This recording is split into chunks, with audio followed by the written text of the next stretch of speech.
Olá, leitores da Bíblia, bem-vindos ao dia 282. Eu sou a Tati Camargo, do Mulheres com Fé, e juntos estamos lendo a Bíblia por completo, com apenas 15 minutos por dia, mais alguns minutos adicionais para o mini estudo bíblico. Nós estamos no Novo Testamento e hoje eu vou ler para vocês Mateus capítulo 12, Marcos capítulo 3 e Lucas capítulo 6.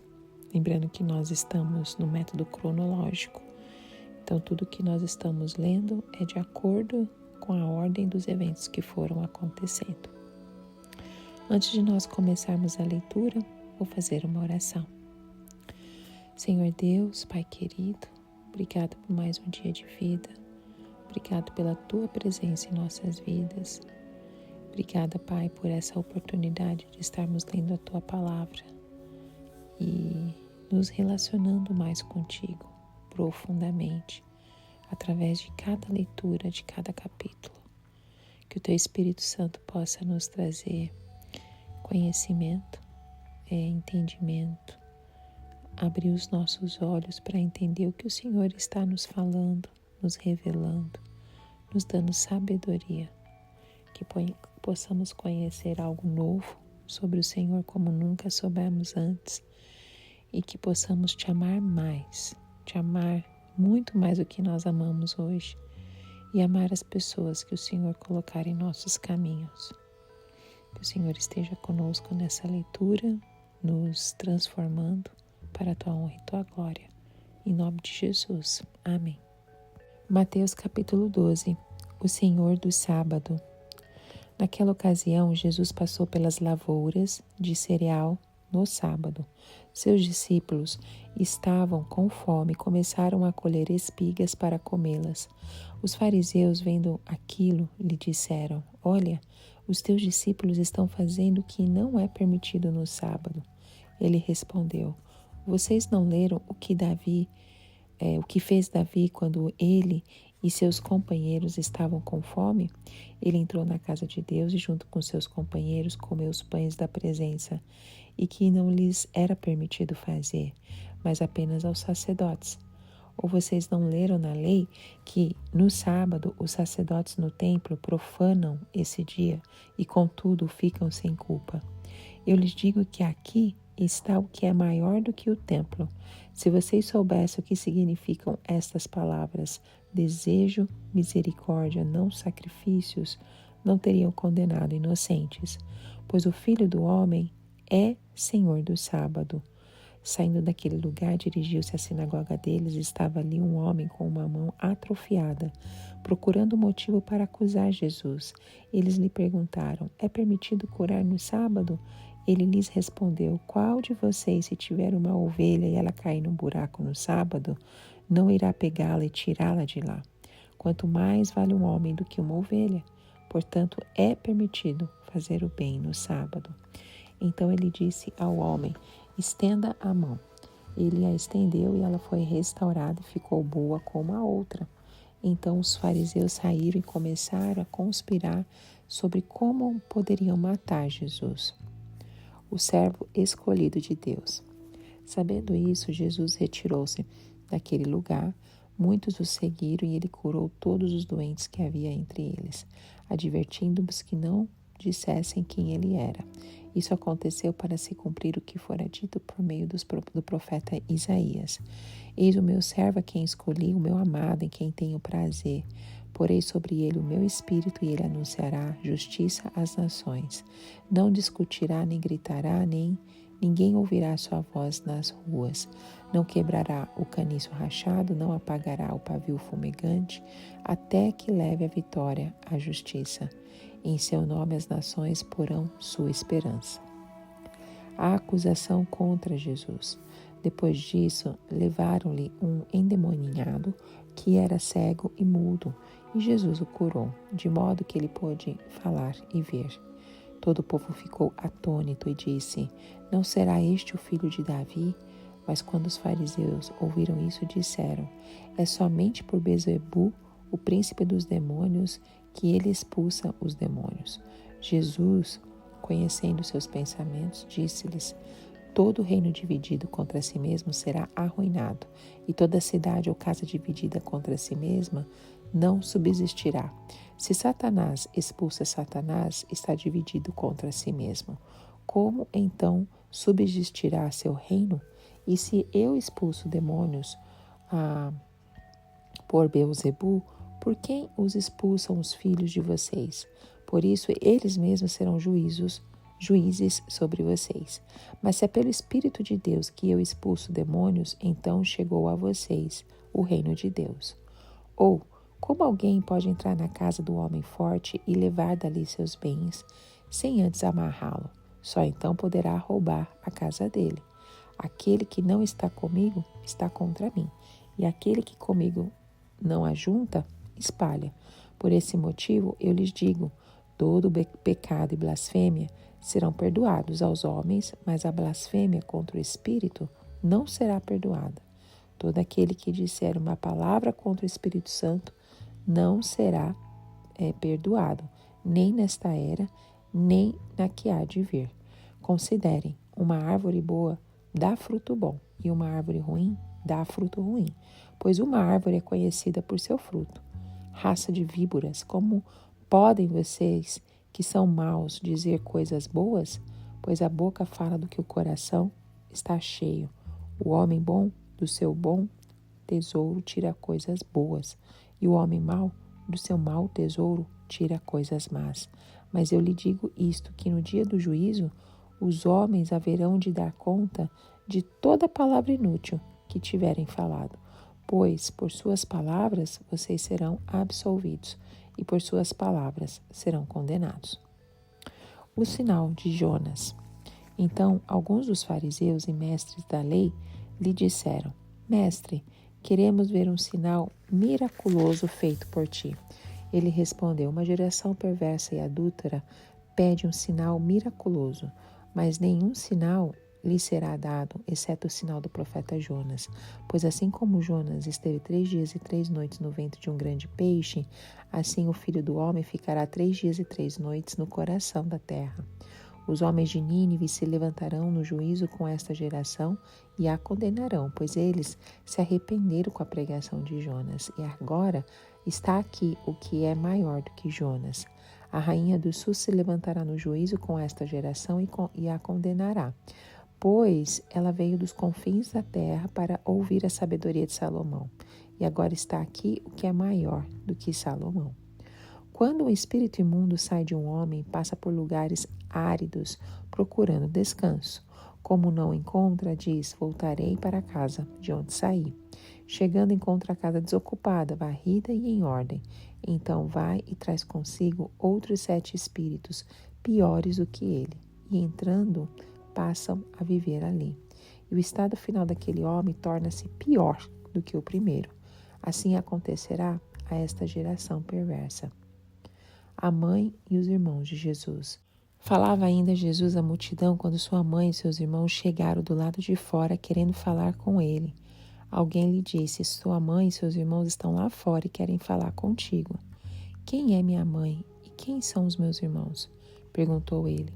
E, estendendo a mão para os discípulos, disse: Aqui estão minha mãe e os meus irmãos, pois quem faz a vontade de meu Pai, que está nos céus, este é meu irmão, minha irmã e minha mãe. Marcos capítulo 3. Noutra ocasião, ele entrou na sinagoga. Estava ali um homem com uma das mãos atrofiada. Alguns deles estavam procurando um motivo para acusar Jesus, por isso o observavam atentamente para ver se ele iria curá-lo no sábado. Jesus disse ao homem da mão atrofiada: Levante-se e venha para o meio. Depois Jesus lhes perguntou: O que é permitido fazer no sábado, o bem ou o mal, salvar a vida ou matar? Mas eles permaneceram em silêncio. Irado, olhou para os que estavam à sua volta e, profundamente entristecido, por causa do coração endurecido deles, disse ao homem: Estenda a mão. Ele a estendeu e ela foi restaurada. Então os fariseus saíram e começaram a conspirar com os herodianos contra Jesus, sobre como poderiam matá-lo. Jesus é procurado por uma multidão. Jesus retirou-se com seus discípulos para o mar e uma grande multidão vinda da Galiléia o seguia. Quando ouviram a respeito de tudo o que estava fazendo, muitas pessoas procedentes da Judéia, de Jerusalém, da Idumeia, das regiões do outro lado do Jordão e dos arredores de Tiro e Sidom foram atrás dele. Por causa da multidão, ele disse aos discípulos que lhe preparassem um pequeno barco para evitar que o comprimissem, pois ele havia curado a muitos, de modo que os que sofriam de doenças ficavam se empurrando para conseguir tocar nele. Sempre que os espíritos imundos o viam, prostravam-se diante dele e gritavam: Tu és o Filho de Deus. Mas ele lhes dava ordens severas para que não dissessem quem ele era. A escolha dos 12 apóstolos. Jesus subiu a um monte e chamou a si aqueles que ele quis, os quais vieram para junto dele. Escolheu 12, designando os apóstolos, para que estivessem com ele, os enviassem a pregar e tivessem autoridade para expulsar demônios. Estes são os 12 que ele escolheu: Simão, a quem deu o nome de Pedro, Tiago, filho de Zebedeu, e João, seu irmão, as quais deu o nome de Boanerges, que significa filhos do trovão, André, Filipe, Bartolomeu, Mateus, Tomé, Tiago, filho de Alfeu, Tadeu, Simão, o Zelote, e Judas Iscariote, que o traiu. A acusação contra Jesus.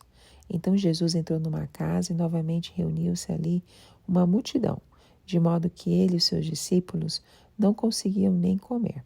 Quando seus familiares ouviram falar disso, saíram para trazê-lo à força, pois diziam: ele está fora de si. E os mestres da lei que haviam descido de Jerusalém diziam: ele está com Beelzebu, pelo príncipe dos demônios é que ele expulsa demônios. Então Jesus o chamou e lhes falou por parábolas. Como pode Satanás expulsar Satanás? Se um reino estiver dividido contra si mesmo, não poderá subsistir. Se uma casa estiver dividida contra si mesma, também não poderá subsistir. E se Satanás se opuser a si mesmo e estiver dividido, não poderá subsistir. Chegou o seu fim. De fato, ninguém pode entrar na casa de um homem forte e levar dali seus bens, sem antes que o amarre. Só então poderá roubar a casa dele. Eu lhes asseguro que todos os pecados e blasfêmias dos homens lhes serão perdoados, mas quem blasfemar contra o Espírito Santo nunca terá perdão. É culpado de pecado eterno. Jesus falou isso porque eles estavam dizendo: ele está com um espírito imundo. A mãe e os irmãos de Jesus. Então chegaram a mãe e os irmãos de Jesus, ficando do lado de fora. Mandaram alguém chamá-lo. Havia muita gente assentada ao seu redor e lhe disseram: tua mãe e teus irmãos estão lá fora e te procuram. Quem é minha mãe e quem são os meus irmãos? Perguntou ele. Então olhou para os que estavam assentados ao seu redor e disse: aqui estão a minha mãe e meus irmãos. Quem faz a vontade de Deus, este é meu irmão, minha irmã e minha mãe. Lucas capítulo 6. O Senhor do Sábado. Certo sábado, enquanto Jesus passava pelas lavouras de cereal, seus discípulos começaram a colher e debulhar espigas com as mãos, comendo os grãos. Alguns fariseus perguntaram: por que vocês estão fazendo o que não é permitido no sábado? Jesus lhes respondeu: vocês nunca leram o que fez Davi quando ele e seus companheiros estavam com fome? Ele entrou na casa de Deus e, tomando os pães da presença, comeu o que apenas aos sacerdotes era permitido comer, e os deu também aos seus companheiros. Então lhes disse: o Filho do Homem é o Senhor do sábado. No outro sábado ele entrou na sinagoga e começou a ensinar. Estava ali um homem cuja mão direita era atrofiada. Os fariseus e os mestres da lei estavam procurando um motivo para acusar Jesus. Por isso observavam atentamente para ver se ele iria curá-lo no sábado. Mas Jesus sabia o que eles estavam pensando e disse ao homem da mão atrofiada: levante-se e venha para o meio. Ele se levantou e foi. Jesus lhes disse: eu lhes pergunto, o que é permitido fazer no sábado? O bem ou o mal? Salvar a vida ou destruí-la? Então olhou para todos os que estavam à sua volta e disse ao homem: estenda a mão. Ele a estendeu e ela foi restaurada. Mas eles ficaram furiosos e começaram a discutir entre si o que poderiam fazer contra Jesus. A escolha dos 12 apóstolos. Num daqueles dias, Jesus saiu para o monte a fim de orar e passou a noite orando a Deus. Ao amanhecer, chamou os seus discípulos e escolheu 12 deles, a quem também designou apóstolos. Simão, a quem deu o nome de Pedro, seu irmão André, Tiago, João, Filipe e Bartolomeu, Mateus, Tomé, Tiago, filho de Alfeu, Simão, chamado Zelote, Judas, filho de Tiago, e Judas Iscariotes, quem veio a ser o traidor. Bênçãos e ais. Jesus desceu com eles e parou num lugar plano. Estavam ali muitos dos seus discípulos e uma imensa multidão procedente de toda a Judéia, de Jerusalém e do litoral de Tiro e de Sidom. Os que vieram para ouvi-lo e serem curados de suas doenças, os que eram perturbados por espíritos imundos, ficaram curados. E todos procuravam tocar nele, porque dele saía poder que curava todos. Olhando para os seus discípulos, ele disse: Bem-aventurados vocês os pobres, pois a você pertence o reino de Deus. Bem-aventurados vocês que agora têm fome, pois serão satisfeitos. Bem-aventurados vocês que agora choram, pois haverão de rir.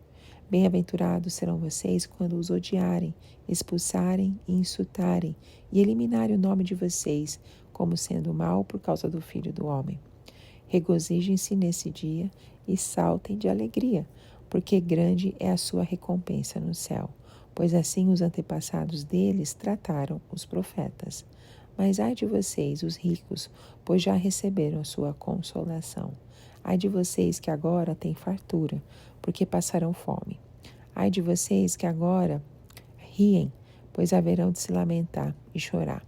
Ai de vocês quando todos falarem bem de vocês, pois assim os antepassados deles trataram os falsos profetas. O amor aos inimigos. Mas eu digo a vocês que estão me ouvindo, amem os seus inimigos, façam o bem aos que os odeiam, abençoem os que os amaldiçoam, orem por aqueles que o maltratam. Se alguém lhe bater numa face, ofereça-lhe também a outra. Se alguém lhe tirar a capa, não impeça de tirar-lhe a túnica. Dê a todo aquele que lhe pedir, e se alguém tirar o que pertence a você, não lhe exija que o devolva. Como vocês querem que os outros lhes façam, faça também a vocês, a eles. Que mérito vocês terão se amarem aos que os amam? Até os pecadores amam os que os amam. E o que mérito terão se fizerem o bem àqueles que são bons para com vocês? Até os pecadores agem assim. E que mérito terão aqueles que mérito terão se emprestarem a pessoas de quem esperam devolução? Até pecadores emprestam a pecadores, esperando receber devolução integral. Amem, porém, os seus inimigos, façam-lhes o bem e emprestem a eles, sem esperar receber nada de volta. Então a recompensa que terão será grande, e vocês serão filhos do Altíssimo, porque Ele é bondoso para com os ingratos e maus. Sejam misericordiosos, assim como o Pai de vocês é misericordioso. O julgamento ao próximo. Não julguem, e vocês não serão julgados. Não condenem, não serão condenados. Perdoem, e serão perdoados. Deem, e lhes será dada uma boa medida, calcada, sacudida e transbordante. Será dada a vocês. Pois a medida que usarem também será usada para medir vocês. Jesus fez também a seguinte comparação. Pode um cego guiar o outro cego? Não cairão os dois no buraco? O discípulo não está acima do seu mestre, mas todo aquele que for bem preparado será como seu mestre. Porque você repara no cisco que está no olho do seu irmão e não se dá conta da viga que está no seu próprio olho? Como você pode dizer ao seu irmão: Irmão, deixe-me tirar o cisco do seu olho, se você mesmo não consegue ver a viga que está no seu próprio olho? Hipócrita, tira primeiro a viga do seu olho, então você verá claramente para tirar o cisco do olho do seu irmão. A árvore e o seu fruto. Nenhuma árvore boa dá fruto ruim, nenhuma árvore ruim dá fruto bom. Toda árvore é reconhecida por seus frutos. Ninguém colhe figos de espinheiros, nem uvas de ervas daninhas. O homem bom tira as coisas boas do bom tesouro que está em seu coração, e o homem mau tira coisas más do mal que está em seu coração, porque a sua boca fala do que está cheio o coração. O prudente e o insensato. Por que vocês me chamam Senhor, Senhor, e não façam o que eu digo? E eu lhes mostrarei com que se compara aquele que vem a mim. Ouve as minhas palavras e as pratica. É como um homem que, ao construir uma casa, cavou fundo e colocou os alicerces na rocha. Quando veio a inundação, a torrente deu contra aquela casa, mas não a conseguiu abalar, porque estava bem construída. Mas aquele que ouve as minhas palavras e não as pratica, é como um homem que construiu uma casa sobre o chão sem alicerces. No momento em que a torrente deu contra aquela casa, ela caiu e a sua destruição foi completa. Bom, para o nosso mini estudo bíblico, eu vou me focar só em uma das passagens, porque vocês devem ter percebido que a maioria, se não todas as narrativas, estão descritas nos 3 capítulos que lemos hoje. O que eu percebi que Lucas tem mais detalhes, então eu vou me focar em Lucas 6, para nós entendermos mais as narrativas descritas ali. Eu vou fazer só um resumo do que lemos em Mateus e em Marcos, mas eu vou me focar nas narrativas descritas em Lucas, porque estão com mais detalhes. Bom, Mateus 12 apresenta um ponto de virada no Evangelho. Até aqui Jesus já havia ensinado com autoridade e realizado milagres que ninguém podia negar. Agora os conflitos com os fariseus se intensificam. Eles não estão apenas desconfiados, mas eles estão decididos a matar Jesus. Enquanto isso, Jesus revela mais claramente sua identidade, que é onde nós vamos ver, nós lemos nos 3 evangelhos, que ele é o Senhor do sábado, o servo prometido de Isaías 42, o mais forte que vence o inimigo e o Filho de Deus que convida as pessoas a fazerem parte da sua verdadeira família. Marcos 3 é um capítulo intenso e revelador. Nele nós podemos ver Jesus desafiando as estruturas, revelando o coração de Deus e deixando claro que o reino que ele inaugura não se encaixa nas expectativas humanas. Então, cada cena desse capítulo mostra que seguir Cristo exige discernimento, coragem e disposição para romper com padrões estabelecidos. Esse cenário acontece na Galileia, sob o domínio romano, em meio a tensões sociais e religiosas. O clima era de expectativa messiânica, mas também de forte legalismo. E agora em Lucas 6, que eu vou me detalhar nas narrativas, Lucas 6 é um dos capítulos também mais práticos e confrontadores do Evangelho. Quando nós lemos esse capítulo, nós somos desafiados a reavaliar nossa fé e a nossa maneira de viver. Jesus não está preocupado apenas com o que dizemos crer, mas com aquilo que praticamos no dia a dia. Ele revela o caráter do reino e nos chama a uma vida coerente com esse reino. O Evangelho de Lucas ele foi escrito para apresentar um relato confiável e detalhado sobre a vida e os ensinos de Jesus, principalmente para o público gentil e de cultura grega. Lucas era médico e historiador, como vocês já sabem, e a gente já tem falado isso em todos os áudios, quando apresentamos Lucas, ele era muito cuidadoso em suas pesquisas e ele usou fontes de testemunhas oculares, como Maria e outros discípulos. O capítulo 6 acontece em um período de crescente tensão entre Jesus e os líderes religiosos, especialmente os fariseus. Eles representavam a religiosidade rígida e tradicional, enquanto Jesus anunciava um reino baseado no amor, na misericórdia e na prática sincera da fé, algo que ele já vinha mostrando em Lucas 4. Bom, como que o texto de Lucas se desenvolve?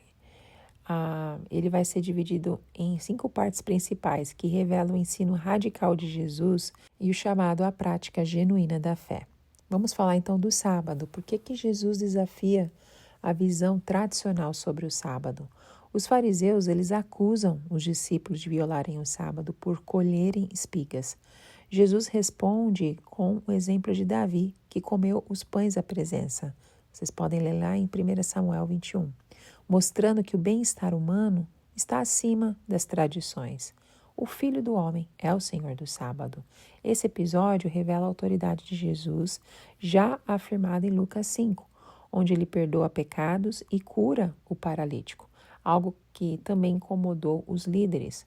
Na sequência, Jesus cura o homem da mão atrofiada. Mesmo sendo observado pelos fariseus, ele pergunta: é permitido fazer o bem ou o mal no sábado, salvar a vida ou destruí-la? Mas Jesus mostra que o sábado existe para servir o ser humano, não para aprisioná-lo. Isso nos faz pensar o quantas vezes nós podemos nos apegar a tradições e esquecer o que realmente importa, o amor ao próximo. Depois nós entramos na escolha dos 12 apóstolos e o que isso significa. Jesus passa a noite em oração antes de escolher os 12 apóstolos. A escolha dos 12 aponta para um novo começo, remetendo às 12 tribos de Israel. Entre eles estão pescadores simples, como Pedro e André, e até um traidor, Judas Iscariotes. Isso nos ensina que Deus chama pessoas comuns, com defeitos e limitações, para cumprir seus propósitos, assim como vimos no chamado de Levi, que lemos ontem em Lucas 5. O que o Sermão da Planície revela sobre o reino de Deus? Jesus desce com os discípulos e ensina a multidão. Ele começa com as bem-aventuranças, exaltando os humildes e os necessitados. Bem-aventurado vocês os pobres, pois a vocês pertence o reino de Deus. Esse ensino retoma a promessa de Isaías 61, onde o Messias traria boas novas aos pobres e libertaria os oprimidos, algo que Jesus já havia afirmado em Lucas capítulo 4, versículo 18 e 19. Aqui os pobres não são apenas os financeiramente carentes, mas todos os que reconhecem sua dependência de Deus.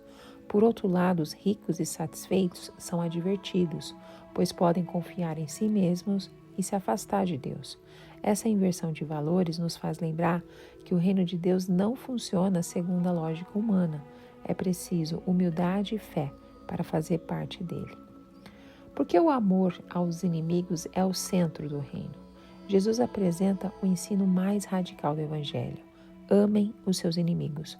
Façam o bem aos que os odeiam.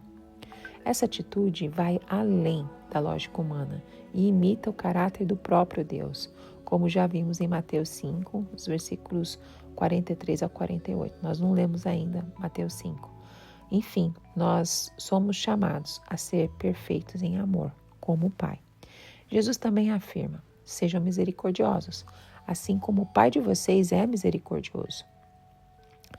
Esse amor e misericórdia revelam que somos filhos de Deus de verdade. Essa prática nos desafia diariamente. Amar quem me ama é fácil, mas abençoar quem me fere exige que eu dependa do Espírito Santo. Além disso, Jesus ensina sobre o julgamento e o perdão. Ele diz: a medida que usarem, também será usada para medir vocês. Essa verdade nos lembra que antes de criticar ou julgar, precisamos olhar para dentro do nosso coração, como a gente vai ver no próximo tópico. Qual que é o verdadeiro fundamento da fé? Jesus usa parábolas, práticas para revelar o que há dentro do nosso coração. Um cego não pode guiar outro cego. Não posso corrigir o outro enquanto eu ignoro os meus próprios erros. Cada árvore é conhecida pelos frutos. O que há no coração, a boca revela. Esse ensino é reforçado com a parábola dos 2 construtores. Jesus diz: é como um homem que, ao construir uma casa, cavou o fundo e colocou os alicerces na rocha. A rocha representa Cristo e a prática da sua palavra. Essa imagem remete à ideia de segurança, especialmente diante do julgamento divino. Assim como a casa construída sobre a rocha resiste às tempestades, aquele que obedece a Jesus permanece firme diante das provações, como também aprendemos em Mateus 7. Quais são essas conexões proféticas que encontramos nesse capítulo? O capítulo ecoa princípios e promessas messiânicas do Antigo Testamento. O ensino aos pobres e o anúncio das bem-aventuranças cumprem Isaías 61. O amor aos inimigos e a misericórdia imitam o caráter divino revelado em Miqueias 6, versículo 8. A necessidade de um fundamento sólido aponta para Cristo como a rocha, tema presente em Isaías 28, 16. Essas conexões mostram que Jesus não está inventando algo novo, mas revelando o verdadeiro significado das Escrituras. Bom, esse capítulo nos ensina muitas coisas. Esse e todos os outros que lemos hoje, que é baseado praticamente nas mesmas narrativas, nós precisamos lembrar que Jesus é o Senhor da nossa vida e não apenas a quem nós recorremos quando estamos em apuros. Deus usa pessoas comuns para realizar grandes coisas. Isso nos encoraja a servi-lo, mesmo consciente das minhas limitações.